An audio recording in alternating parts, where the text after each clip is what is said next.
I couldn't be happier to be back in Middle-earth. So here we are with the second half of the Fellowship of the Ring. If you stumbled on this video and you haven't seen the other ones, you maybe want to start elsewhere. I'll put a link up here. I am doing the books that Tolkien defined, which means each physical book that we usually have these days is 2 books. And I'm doing a vlog for each one. I've been concentrating on doing this for people who maybe have seen the movies a million times and are huge fans of Lord of the Rings, but haven't read the books. So I've been trying to point out places where maybe the books and the movies differ, where things maybe are better in the books. I'm not a book or movie bro. I think they're both awesome and they're just quite different. Shortly before I managed to get this video out, a couple of days ago, I did an awesome chat with Philip Chase, AP Canavan, and Mike from Mike's Book Reviews. You should also maybe watch that after you watch this because it was a really, really good chat and we covered all sorts of interesting things about the books. Other than that, I don't have that much to say, so why don't we just get straight into it with the vlog. So it's a snowy Saturday morning. I've got one of my Middle-earth shirts on and I'm getting back into it. Also, I have a bit of a cold, so I'm sorry if my nose makes my voice sound a little blurgy. So this chapter is mostly Frodo's okay and Rivendell is a pretty interesting place. Tolkien does these really long lore drops, but one of the things I like about them, but it's also frustrating, and I imagine can be very frustrating to someone who's maybe new to the whole thing, is the lore drops raise more questions than they answer. There's all sorts of talk of Eärendil and things that happened in the past. It's not clear exactly when they happened in the past. And then it sometimes comes out they happened a really long time ago. And putting them all together and connecting them to now and the things that are happening now can be kind of difficult because the lore we get, in this case, in this chapter, most of the lore we get is in a really long song, which leaves it kind of vague on details. It's kind of a high-level story that's obviously intended for people that know the history, like the elves in Rivendell. So you kind of have to piece together the bits that you can. I can totally understand and sympathize with anyone who's new to Lord of the Rings, that you might skip a song like this. I think it's worth taking a little time with these songs and thinking about them and trying to connect them to things that you know, because there is a huge wealth of information there. And it's also a good reason to maybe try and read the Silmarillion after you've read The Lord of the Rings. The Silmarillion is more of a history and a mythology. It doesn't read like a story the way that The Lord of the Rings does, but it has so much information in it, which will connect all of these bits and pieces, all of these little poems and stories and things that you've heard from other places. So I'm definitely going to take a run at the Silmarillion, which I DNF'd when I was a teenager and I haven't tried since. I'm definitely going to take another run at it after I finish The Lord of the Rings. The next chapter, the Council of Elrond, is more lore, mostly. A lot more lore. But we also get a now feeling for how all of the different peoples of Middle-earth are doing with each other. Aragorn and Boromir get out their rulers and have a dick measuring contest. Elrond gives us some really, really old history, and it turns out that he was actually there. And this is hundreds, if not thousands of years ago. We get the recent history from Gandalf and from Frodo and Bilbo about the ring itself and what they've learned and how the ring has traveled. It's a big lore dump in a way. But the main purpose of it, I would say, is making clear how serious everything is, how threatening What's going on is how far the not very good things have developed, and also in a way kind of how the forces for good have kind of fucked up lately. They've been sitting on their hands. Gandalf even says, we have observed far too often, and they just haven't done enough yet. So this is them finally getting their asses into gear to do something about the threat. We also get quite a lot of foreshadowing here. The sword will be reforged. Nasil, the sword of Aragorn, the sword of Isildur's heirs, will be reforged. We get to see now already, even though we don't get to Gondor and Minas Tirith until the third book, we see already that Denethor is a bit of a dick, and he's not very supportive or friendly to Gandalf, who is doing his best to do good things, which kind of already paints Denethor, the regent of Minas Tirith, in a pretty poor light, to be honest. The pride of the men of Gondor also becomes really, really apparent. Boromir is a bit of an arrogant ass and is acting like they're the only people that have been fighting the Shadow forever, and that nobody ever helps them, and that they are these lonesome heroes out on the border of the world, which is true. But Aragorn quickly points out, we've been doing the same thing, just in a different place. We also get news of our old buddy Gollum. Gollum has escaped the elves in Mirkwood, and the theme of mercy comes up again. This is primarily driven by Gandalf, over and over again. And treating Gollum with mercy, hoping that there can be a cure for him, goes throughout the entire Lord of the Rings. It's obviously, to me, it's obviously Tolkien kind of making a point about the importance of compassion and mercy, because it's always a mistake. Every single time it is a mistake. Gollum is proven unredeemable at the very end, and over again on the way to the end. And yet there's always a push, primarily from Gandalf, but also from Aragorn, and Frodo takes it up as well, to hope that he can be rehabilitated somehow, that Gollum can be Smeagol again, and that he's not just someone that should be killed. Also, throughout this chapter, there are a number of little things which make it a good idea to have read The Hobbit first. Not absolutely required. They're just little connections back to The Hobbit. We had some in the first book as well. For example, Glóin, who is one of the dwarves that traveled with Bilbo in The Hobbit, he's pissed off still about being imprisoned by the elves of Mirkwood, which is something that happened in The Hobbit. What also becomes really clear in this chapter is nobody really knows what's going on. And this is, again, sort of the Tolkien history thing. So many of the things that have gone on, so many of the important things that people should know, have been lost in history. It's been a very long time. Nobody knew where the ring was after Isildur died, and it just went off of everybody's radar. Even the wisest people in Middle-earth, who are basically Elrond and Gandalf, don't really know what was going on. They've only just figured it out, which is good to keep in mind, because if we've seen the movies or read the books, we know what the ring is. We're super familiar with what the ring is and what it does, and that it's bad, how bad it is. But all of the people sitting in the council are only figuring this out right now. They're putting all of their stories together, and this is the first time that anyone in Middle-earth in hundreds, maybe thousands of years, has any idea what is really going on. So the Council of Elrond is very different in the books than it was in the movie. In the movie, they created a bunch of tension that didn't exist in the books at all. The only real tension is Boromir and Aragorn comparing their dick sizes. Otherwise, everyone's being very polite. Everyone's just catching everyone up. It's basically a moment where everyone gets their stories together. And the whole, you have my bow, you have my axe kind of thing, it's dramatic, and it totally makes sense in the movie. Doesn't happen in the book at all. Elrond, after the council, chooses everybody himself.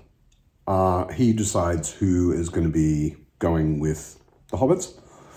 And he explicitly says at the end as well, when they leave, that the only one that actually has any kind of promise to fulfill is the ring bearer, Frodo. Everybody else is welcome to turn around and go home whenever they want. They complain, of course, that they would never do that. It would be dishonorable, but it's there. Also interesting, I kind of had to laugh. Professor Tolkien can be accused of being a self-indulgent writer sometimes. He invented a bunch of languages. He invented the dark speech, and he invented 2 elven languages, and he invented a dwarvish language. And he just has to show them off. Imagine if you were visiting somewhere and you said to a friend there, "What's that mountain over there?" And they said, "Well, we call it Big Rock, but our neighbors, they call it blah, blah, blah. And then there's also these people that live on the other side of the world. For them, it's a holy site, and they call it blah, blah, blah, blah, blah." You would probably slap them. You just want to know what it's called. And this is exactly what Gimli does. Gimli explains in 3 different languages what 3 different mountains are called, and kind of why, and all of that. And it just feels like Tolkien saying, "Hey, I invented a whole bunch of languages, and they're really interesting." Useless for the story, and kind of boring. But it's lore, which is a lot of what Tolkien is about. Just a quick note on Tolkien time. I never realized this. I didn't have it in my memory at all. But Tolkien is really fond of slipping in, like, and 2 weeks later. Just briefly on the side, by the way, 2 weeks have passed. The hobbits, for example, hung out, chillin' in Rivendell for 2 months or longer. This is definitely not a real-time kind of story, where you're getting every sort of minute and hour of every day. It jumps in time quite a lot. So they leave, and we get a bit of a description of them leaving, and a little description of them walking, and all of a sudden it's 2 weeks later. Sam obviously has no idea what's coming. He says, "I'm beginning to think it's time we got a sight of that fiery mountain and saw the end of the road, so to speak. They just left. They've been traveling for 2 weeks. They haven't gotten anywhere yet. They're nowhere near Mordor." You're really sweet, Sam, but yeah. One thing Tolkien definitely does well is this surviving in the wilderness kind of feeling. It builds up over this chapter. This chapter covers quite a lot of time and travel. The main theme, in a way, is the fellowship versus nature in this chapter. There are the crows that are looking for them, maybe, apparently, probably. And then the whole fight with Caradhras. Caradhras Mountain is presented very much as a character, and it is actively thwarting them. It's unclear whether Saruman or Sauron are influencing that in some way as well. It's kind of suggested that maybe the weather is being created by someone else. But Caradhras is definitely presented as a character of its own, with an awareness of them and a personality and wishes. And it wishes for them to fuck off. This was obviously a really big theme for Tolkien in general. Later on, everybody knows Treebeard, and we already had the Old Forest at the beginning. So nature is aware, at least in this age, and it's generally not really happy with people. And a lot of it has become less aware. It's pointed out numerous times in numerous places that the trees, for example, have kind of fallen asleep. They used to be more awake. They used to be more active and move around more. But in general, this man versus nature, or man and elves and dwarves and hobbits versus nature, is a really big thing all the way through Tolkien. I don't remember because it's been a long time since I read the Silmarillion, but I'm pretty sure in earlier ages, nature was friendlier. Nature was maybe more cooperative with people, or at least definitely with elves. And this is all part of the overall feeling of loss that is sort of running throughout the whole Lord of the Rings. Magic is fading in the world. The elves are leaving. The things that make this not exactly like our own world where nature is aware and active, and there is magic, and there are elves, and all of these things. They're all dying off in the world. So I've always said that Lord of the Rings, the biggest theme to me is really loss and grieving over loss. Yes, it's about friendship. Yes, it's about heroism and hope and all of these things as well. But all the way through, from beginning to end, there is this theme of things that are just being lost irretrievably forever, and there's nothing anyone can do about it. It's kind of sad. Maybe you remember back in the first vlog when I said it's a really good idea to put aside your jaded modern cynicism when you're reading poems and songs and Tom Bombadil scenes in The Lord of the Rings. Tolkien himself gives us a really good example of this. And it's when they get to the door to get into Moria. Gandalf is trying to figure out how to open the door. And we all know this scene. We all know how it ends. He is trying everything he can think of. He's a lore master who knows basically everything. And the answer is staring him in the face. And he says, I had only to speak the Elvish word for friend, and the doors opened. Quite simple. Too simple for a learned lore master in these suspicious days. Those were happier times. That's kind of how I feel about The Lord of the Rings as well. It was written by someone who was less suspicious than we are now.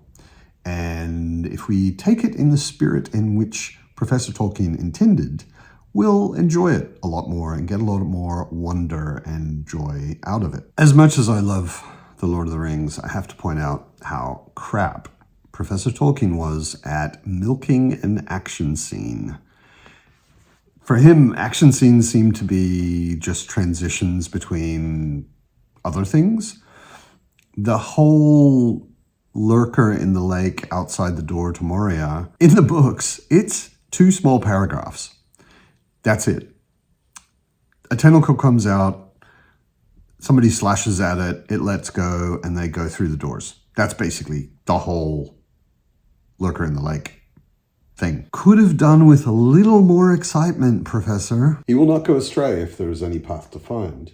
He has led us in here against our fears, but he will lead us out again at whatever cost to himself.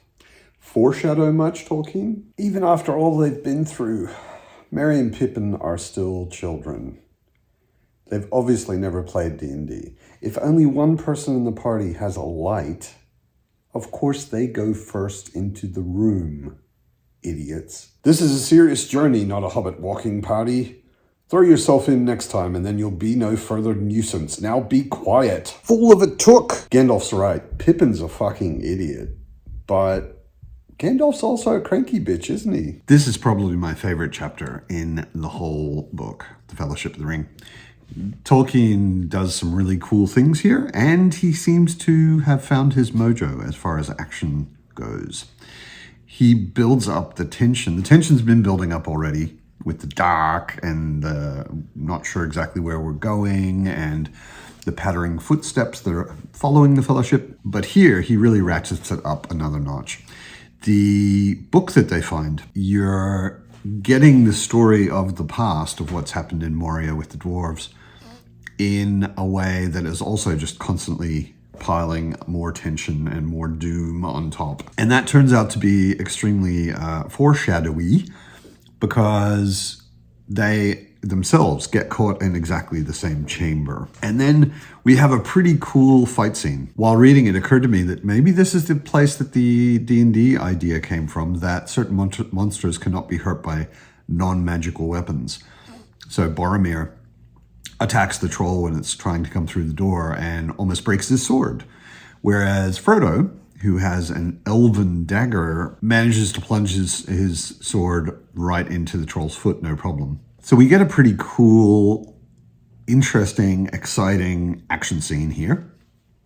And the Fellowship flees, but they flee from one danger to another. Probably the most famous scene in the movie is the Balrog, the bridge at Khazad-dûm, where Gandalf is lost. I remember the first time I read this when I was a kid, I was super sad Yeah, of course I'd never seen the movies because they didn't exist and I hadn't read the books yet. So it looked like Gandalf just died and he was gone, and Gandalf was the wise, cranky but funny father figure for the Fellowship, and especially for Frodo and the rest of the hobbits. And he was just gone, and that was really tragic to me. But it's a very powerful scene. We all know the scene from the movie. I think, I need to rewatch the movies, but I think that the lines that Gandalf speaks in the movie are actually pretty accurate as far as coming from the books. You cannot pass, and all of that. Very, very hardcore stuff. I mentioned it before that one of the big themes of the books is hope, and we get it again. They are mourning Gandalf. They've managed to escape, however, from Moria. They're safe to start with. And Aragorn says, we must do without hope. So obviously he's kind of lost hope himself. It's interesting to see Aragorn, who is this kind of legendary figure, actually experiencing quite a lot of self-doubt. He's not sure he can lead the way that Gandalf had. He's not sure what Gandalf wanted to do. He's not sure what they should do next. And he's kind of lost hope. So Bilbo gave Frodo his coat of mail, and it seemed like not that big a deal, but it turns out that you could buy the Shire, all of it, and some more, with the price you could get for this coat of Mithril.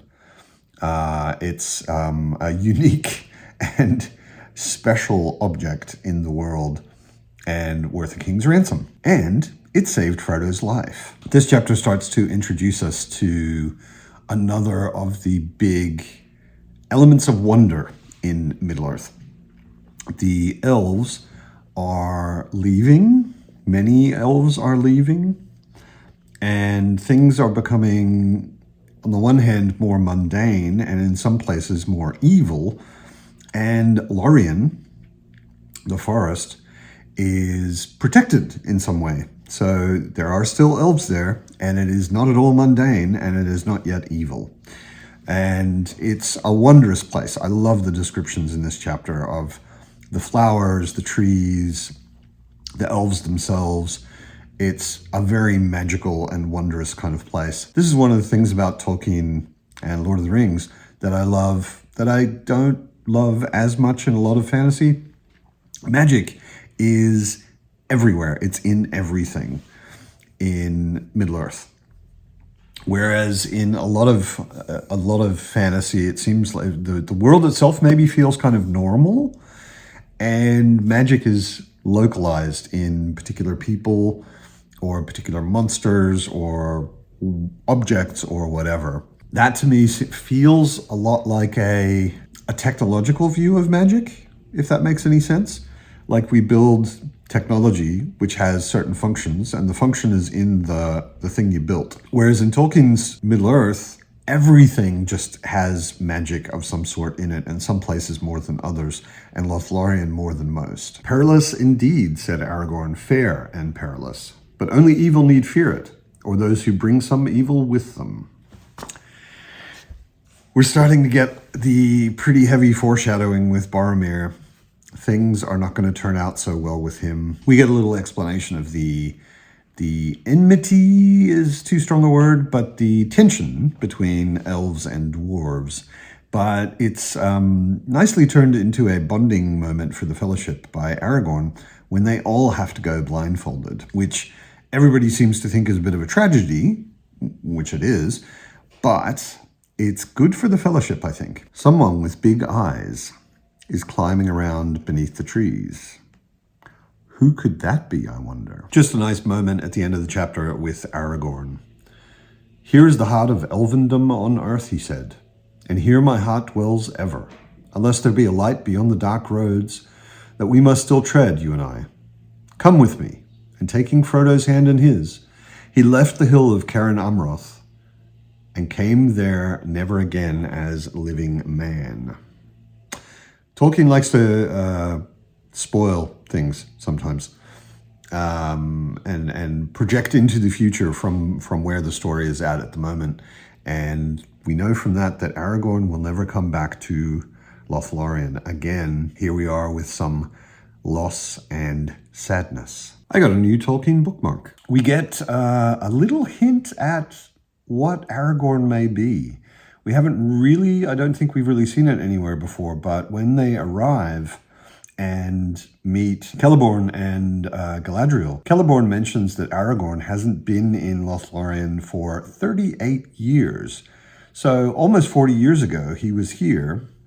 One can assume that he was maybe an adult, and he doesn't look like he's really, really old or anything. So yeah, he's not just a guy. Galadriel's kind of freaky, and we get our first feeling of that here. Your quest stands upon the edge of a knife. Stray but a little, and it will fail to the ruin of all. Yet hope remains while all the company is true. Again, we're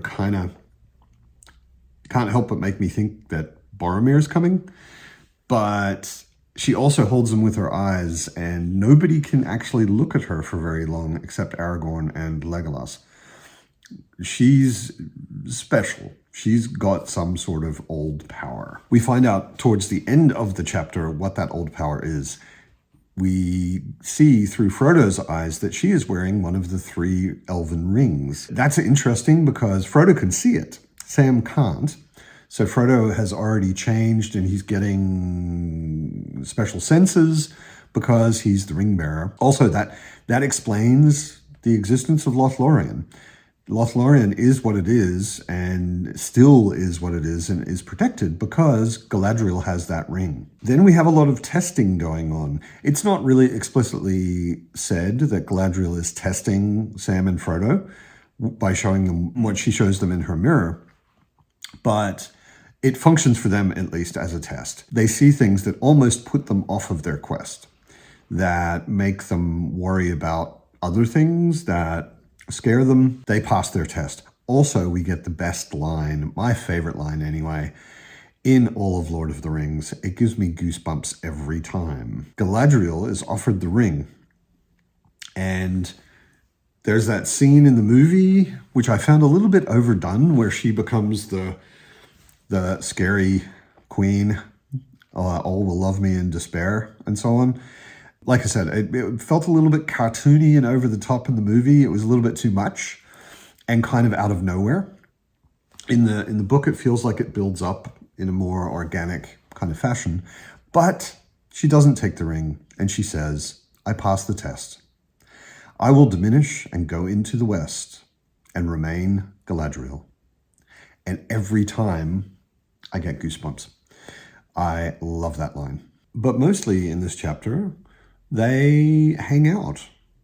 Again, a not exactly specified period of time, a number of days, I think it says, passes. They're healing. Frodo's been wounded. Sam's been wounded. They heal. They mourn Gandalf. Frodo composes a song about him, and they're ready to move on. Tolkien obviously decided that when the Fellowship left Lórien, he needed to hammer home the idea of loss and things diminishing and sadness a little bit more. When they're leaving, this bit about Galadriel. She seemed no longer perilous or terrible, nor filled with hidden power. Already she seemed to him, as by men of later day elves still at times are seen, present and yet remote, a living vision of that which has already been left far behind by the flowing streams of time. Yeah, this whole chapter has that sentiment over and over and over again. It's things are fading, things like this won't exist anymore ever, things are diminishing, becoming less. It's kind of heartbreaking because Lórien is, although I would say the Bridge of Khazad-dûm is my favorite chapter in this book, Lórien is the most magical and wondrous chapter in this book, and all of that wonder is going away. Tolkien wasn't a big writer of romance, but there's a subtle hint to it here where Galadriel asks Aragorn if there's anything she can give him other than the sheath for Andúril, and he says, Lady, you know all my desire, and long held in keeping the only treasure that I seek. Yet it is not yours to give me, even if you would, and only through darkness shall I come to it. He's talking about Arwen, which isn't 100% clear, but if you put together various bits and pieces and hints in different places, it's clear. The other really interesting thing with Aragorn is she gives him another name. In this hour, take the name that was foretold for you, Elisar, the Elfstone of the House of Elendil. He's a legendary character. It's interesting that he's basically the chosen one in the story, even though he's not really the protagonist, not really the main character. Also a totally touching gift, which I thought was extremely sweet. Galadriel gives Sam a box of soil from Lórien, which will make his garden grow, because at his core, in his heart, he is just a gardener. And again, banging home the idea of sadness and loss, and foreshadowing a little bit the final chapter of the entire book. When she gives him the soil, she says, "Though you should find all barren and laid waste, there will be few gardens in Middle-earth that will bloom like your garden if you sprinkle this earth there. Then you may remember Galadriel and catch a glimpse of far-off Lórien, that you have seen only in our winter. For our spring and our summer are gone by, and they will never be seen on earth again, save in memory." Oh, and Frodo gets a light in a dark place. Boromir, Merry, and Pippin get belts. They're secondary characters. Probably the coolest gift is Gimli, extremely boldly but extremely politely, asking for one strand of Galadriel's hair. And she takes it well and gives him 3. And just in case he hadn't really sold you on the loss and the fading, when they push off of the shore and start down the river in their elven boats, Lórien was slipping backward like a bright ship masted with enchanted trees sailing on to forgotten shores, while they sat helpless upon the margin of the grey and leafless world. Travel, travel, travel, travel. This chapter shows this really stark contrast between the world around Lórien and Lórien itself. Everything's bleak, it's kind of grey, it's rocky. Turns out there are orcs on the east shore of the Anduin, the river that they're paddling down. Things just start looking more like a challenge after their brief respite in Lórien. Honestly, not that much else happens. It's paddling. We knew it was coming, and it's in the title of the chapter. The Fellowship breaks. They've come to the time that they have to make a decision. Who's going to go where? Of course, Boromir wants everyone to go to Minas Tirith, and Frodo knows he has to just go on. Going to Minas Tirith would just be a waste of time. But he's afraid. He's afraid for himself, obviously, but he's also afraid for all of his friends, which shows what a compassionate little fellow he is.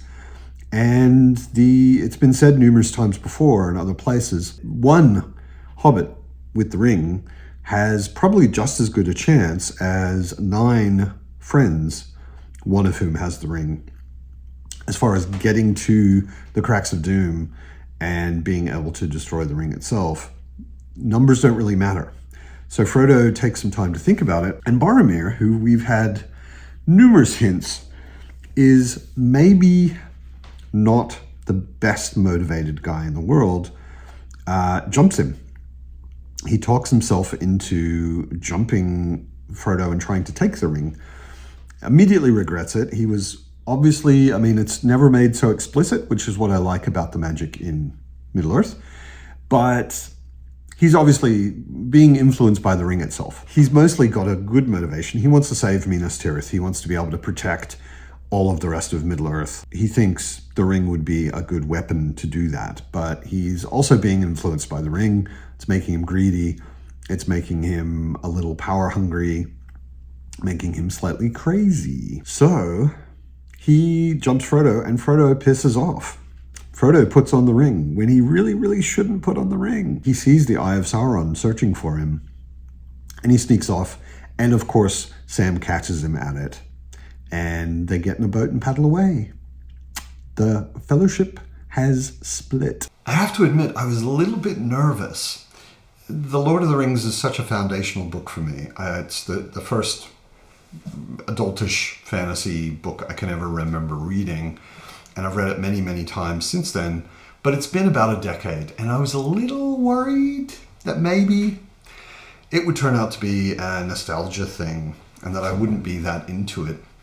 Reading The Fellowship of the Ring again after whatever it's been, 10 years, has made me want to read so many more Tolkien things.